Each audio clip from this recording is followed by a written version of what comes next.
What's up, everyone? It's Dr. Brent from Pangea Chiropractic. I'm here with Dr. Tyge.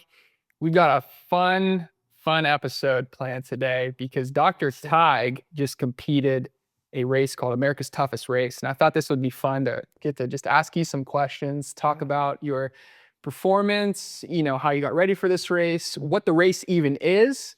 And hopefully, anyone listening, just get a couple tips and tricks and hacks on endurance and functionality during these races. So what did you just do? All right, so there's this fringe sport, and it's called adventure racing. And adventure racing is a multi-sport event where you do trekking, mountain biking, and paddling, typically pack rafting. And the idea is that there's no specific course that you have to follow, but there are checkpoints that you have to get to by navigating with a map and a compass. GPS is not allowed, so you have to connect all of these dots throughout the race. Now, we just completed what's called an expedition race. So an expedition race is an adventure race, but more on steroids. So it's 4.5 days long, well over 250 miles of travel in 4.5 days. Yeah. Did it start in Bend? The race started in Redmond and finished in Redmond, but it came back. The race came back towards Bend and then went all the way to Madras and then went all the way out by Smith Rock. It was a one big massive loop. So yeah. And what inspired you to do it? Did you do this alone? Did you have a partner? So I have a teammate, and my teammate Peter and I, you're together the whole time. It's not a relay. You're a team, so you move together. And so yeah. How far out did you guys have to start to plan for this? So Peter and I have been doing adventure races for years, but we've never done an expedition race, one of this length. And to be honest, we were both pretty nervous about it because in the past, we'd never spent a lot of time training. We've just always been relatively fit, so could walk into a 24-hour race and do just fine. But once you start getting into these longer distances, we were pretty nervous about our ability to complete the race. And so we started training about 4 months, I would say about 4 months in advance, and really starting to look at different aspects of our lifestyle to give us the best opportunity to actually complete the race. So. And then when you broke down, the aspects of your lifestyle to complete this race, just break it up. Let's first talk about your food, because I know you were focusing a lot on nutrition, how to optimize things. And then let's just talk about that for a second. So, when we're thinking about prepping for this race, obviously there's a certain level of fitness that comes into play to be able to go for 250 miles. So there's that aspect. But then there's also the nutrition aspect, which we dove really heavily into. And we followed a program called OFM, Optimized Fat Metabolism.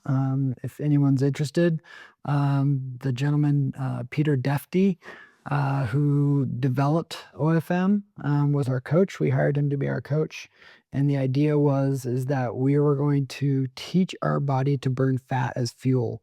So we would need less calories while we're doing the race. So we could complete the race by consuming fewer amounts of carbs and really rely on our body's stored fat as the main energy source.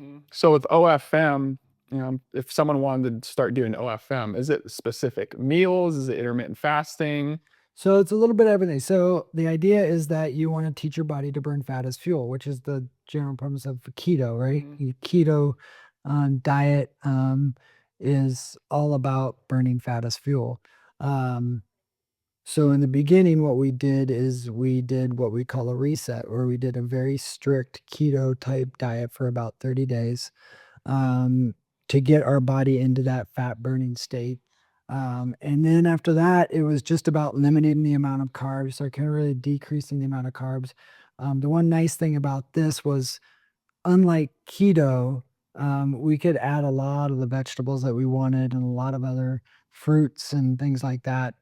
So at a certain point, once we got to a fat burning state, we didn't have to watch our every tiny little carb, every little, thing like you do with keto. Were you guys So, were you guys actively training right when you started OFM? yeah. So, Peter and um, I wouldn't say that we trained any different than we would for anything else. We were just, really active. 4 or 5 days a week. So we would go running or mountain biking or have some sort of physical activity.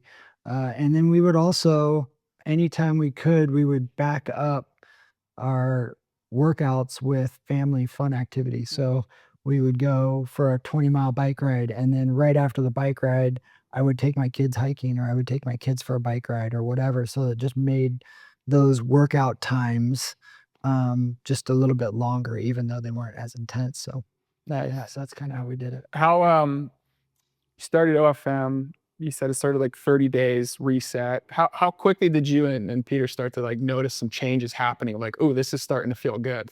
Yeah, and I would say for me, well, let me back up just a little bit. I wasn't sure how successful I would be at the OFM, the change in diet.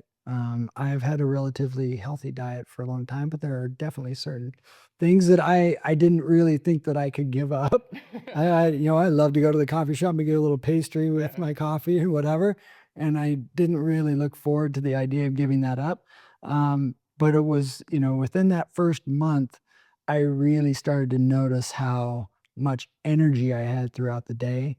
I didn't have big swings in energy, whereas before I would have these, spikes in energy followed by a tiredness at noon, and then another spike in energy, and once we got into that fat burning state, and did that reset, my energy levels just, you know, stayed pretty high all day long. Mhm. Never got, yeah, just, a lot less energy swings, a lot less mood swings. All of that stuff really started to stabilize. So Felt really good. would you say it was a quick turnaround for you then as far as the energy production, or did it take a little bit of time? It took time for sure. It took me a good 3 to 4 weeks, maybe even 5 weeks to really feel like um, I was feeling the full effects of the change in the Mhm. diet and whatever. Did you have any positive change in your sleeping? Yeah,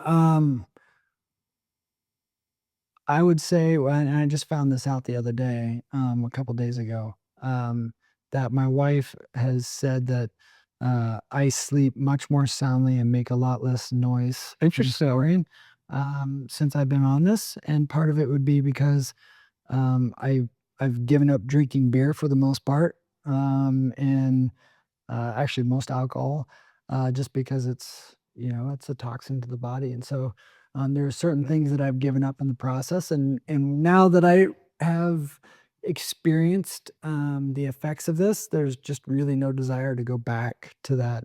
But my sleeping has improved a lot, especially from my wife's perspective. So Yeah, it's like anything, you create a good habit over time and you're like, why would I go back to feeling like junk yeah, at random times throughout the day for no reason? it's pretty crazy. Yeah. So yeah, with our workouts, one of the things that we did from once we did the reset and kind of got our body into that fasted state, we would go into all of our training blocks or our exercise routines, and we would try and go into those in a fasted state, meaning. I would try not to eat for 6 hours or so before exercising, Mhm. so that when I start exercising, my body has to have it's gotta find some other form of fuel than sugar, and so, um, yeah, so it helps to kickstart that fat metabolism. Man, body's pretty amazing. I mean, you're a cut fit dude that the body can still recognize, okay, we got to pull energy from somewhere. And it's more efficiently to pull from fat than it is to get a quick burst of sugar or carbs. Yeah. All right. So you did OFM for the full 4 months training. Yep. And then leading up to the big race, was there a lot of logistics planning that had to be done? Or is it like, hey, I just show up and run this thing? Yeah, so, well, a couple of things. One, so there are probably 3 aspects really of preparing for this race. One of them is the diet and the nutrition and dialing that all in. And then the other one is the fitness, being physically fit, but the other one was preparing our bodies and our equipment so that our bodies wouldn't break down throughout the race. And so there were a couple key pieces of gear that we bought, there was a bike seat that we bought called an infinity bike seat, because you're going to be sitting in a, on your bike for 150 miles or more, finding a seat that was going to be comfortable enough to not create hot spots and whatnot. So there is some of that. But there was some foot care that goes into it prior to the race, making sure that your feet are ready for the abuse that they're going to take over that amount of time. And then making sure that you have the right equipment so that as you go through the race, you've got what you need in order to accomplish the goal. When you talk about foot care, is it just the type of socks? Is it different like topicals you're using? What do you mean by foot care? Yeah, so I would go through and basically, really work on creating supple feet. So no calluses. So working on, sanding down those different calluses and making sure that my feet don't have any calluses on them, because calluses are dead skin.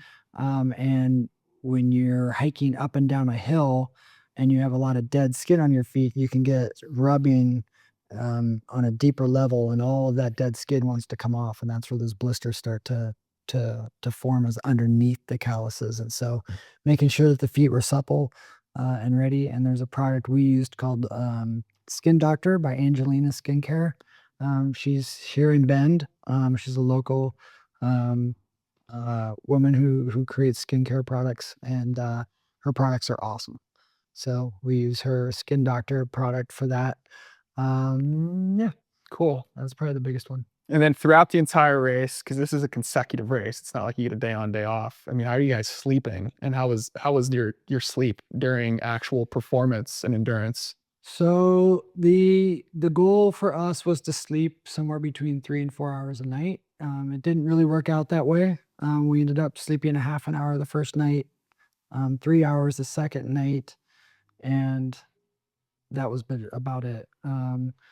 We had actually lost all of our sleeping gear. Not lost, it didn't get lost. We put it in the wrong equipment then, and so the entire second half of the race we didn't have any sleeping gear. And so for the last 2 days of the race, we went without sleep. And so essentially we did a 4.5 day 250-mile race on about 4 hours of sleep. Man, that's pretty incredible. I mean, when you say your sleeping equipment, is this like a bivy tent? What do you mean your sleep stuff? So we have a sleeping bag and a bivy sack that goes over the sleeping bag to kind of keep the weather off of us, keep the heat in, and we didn't have any of that. So for the second 2 days, Did you guys feel like you needed to sleep, or was it like, hey, we have to sleep?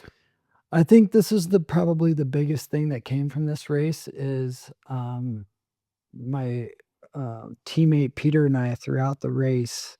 Um, it seems kind of hard to believe, but we never lost energy. We never felt like we lacked energy at any point during the race. We never really fully felt like tired. There might have been a little bit of sleepiness, but not like fatigue. There was no fatigue.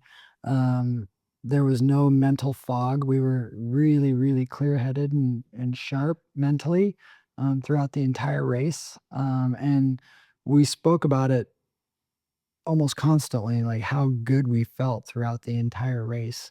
And it was all because of that OFM. We were consuming far fewer calories than probably, I would say, 99% of the teams. And yet, you know, we didn't bonk like a lot of the other teams. And so Where were those calories coming from? Were they different like endurance or energy things you guys were doing? These were all planned, I'm assuming. So Peter and I made the decision at the beginning of the race, before the race had started, that we would cook one meal a day. A lot of racers wouldn't take the time to do that. They would just keep eating bars or whatever it was, just empty calories to get in their body. Pete and I decided we would cook one meal a day. So we would make some soup with some meat and bone broth, and so we were trying to consume as much protein and fat as we could in one meal a day. And so every night we would do a big bone broth soup with meat, beef usually, and some rice ramen, and have a big huge pot of that, and that would be our one meal a day. And then when we during the day, it was all about fat burning, so getting our bodies into a fat burning state, and then supplementing that with some carbohydrates, whether it was a energy bar or some other simple sugar type stuff before a big energy push. If we needed to go up a big, huge hill and we could see that hill coming, we would consume some carbs, and basically it acted as rocket fuel because our body had been so starved for carbs for so long that when you introduce those carbs, all of a sudden you have Superman type energy and you could get up all those hills without fatiguing. This just reminds me of like primal right now. Like way back when, our ancestors are just hoofing it on foot trying to find food, and you get that food and it's boom, it sparks right back up. Yeah. So yeah, it was very, very eye-opening, very dramatic, to see, you know, how our bodies are meant to be burning calories, and how far away we've gotten, with the ease of purchasing food and empty calories and all of that. We've gotten so far away from what we should be eating and how we should be eating. But when we get back to that ancestral um, kind of food consumption where it's, kind of intermittent fasting, where you go periods of time without food and then you have food and then, and it's amazing what the body will do. So is this something long term then with this OFM? Is this something you're going to continue on with, or is it best to, 6 months on, 6 months off type deal? No, I don't know the answer to that other than the fact that there's no going back now.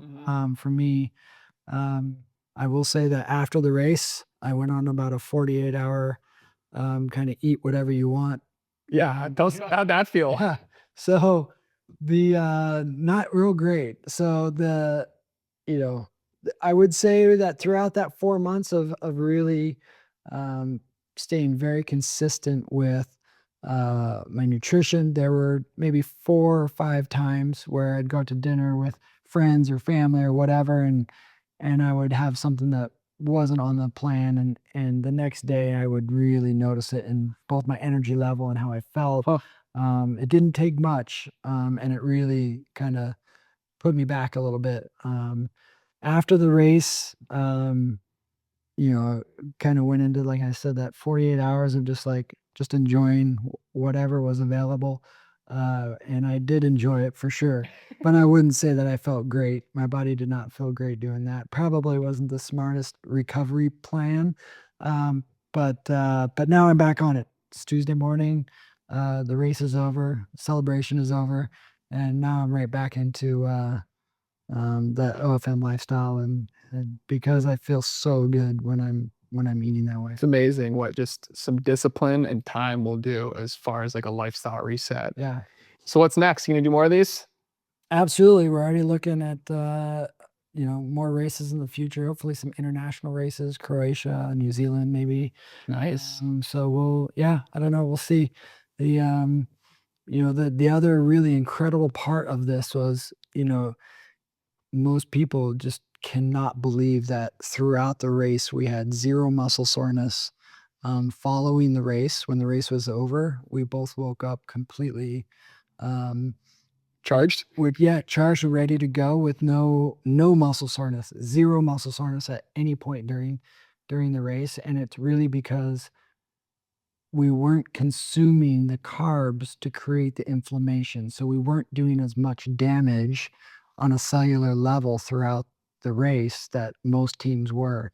And so when we showed up to the awards ceremony, neither one of us had any soreness or we felt like we could have started again and done it again right away. So It's really incredible. I like how you said like that silent cellular damage that many people, I'd say more than not, are silently actually creating harm and destroying internally what's going on. And the moment that you switch out of that, it's like you said, it's like, man, no muscle soreness. yeah, Think how many people wake up sore for no reason. All I did was whatever was that task for the day. it's all about your diet and nutrition, man. I'm telling you what, it's huge. So would you say for anyone listening, like that's the biggest thing, the big takeaway for you for these endurance races is really the nutritional wise behind it? Absolutely, because I don't think I went on a single mountain bike ride over 30 miles to prepare for this race, and we did 250 miles in 4.5 days. but it was 100% the nutrition that made it so that we just felt great the whole time without any issues. And so, and certainly there is a level of, like I said, fitness that you need to have, but more than that, it was the nutrition. That's what helped us create less damage, and be able to sustain that level of energy, 22 hours a day for 4 days straight. So It's cool, man. Yeah. Well, we're stoked for you. It's an inspiration. It's got my light bulbs going off on how I can, even though I might not be doing, 250-mile races. However, though, just some of these eye-opening things that you've just went through to be like, wow, yeah, there's so many awesome ways to help improve your overall health and wellness just by making some, I wouldn't say major changes, but also sticking to it. Yeah, they're major. They are, and like I said, I didn't think I'd be able to do it when you started, but once you stick to it and you get past that point of pain, and you start to see how good your body feels, and how resilient you can be, there's no going back. So I encourage you to give it a try. I forgot to ask real quick, were you taking supplements at all during your couple months getting ready for this? I was taking some supplements. Mostly, it was mostly liver supplements, organ meat supplements, that kind of stuff. Vitamin D. I was doing some high dose vitamin D, and there were a couple other little ones, but collagen. So Was that part of an OFM plan, or was that just something you as a practitioner and the both. Okay. A little bit of both. Like I said, OFM or Peter Defty, he has a whole supplementation protocol. I would say I followed it 80%.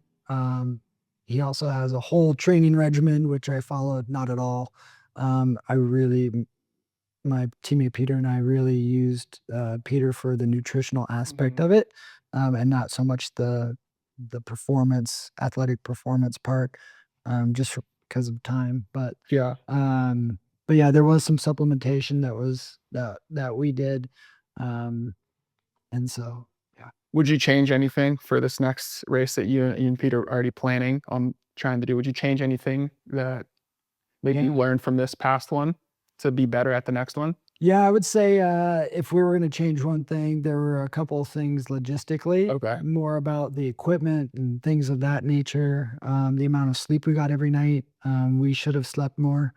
But again, that was because we put all of our sleeping gear in the wrong place, so we didn't have that available to us. But if we'd gotten a few more hours of sleep, we probably would have, instead of taking third in our division, we could have moved up to second.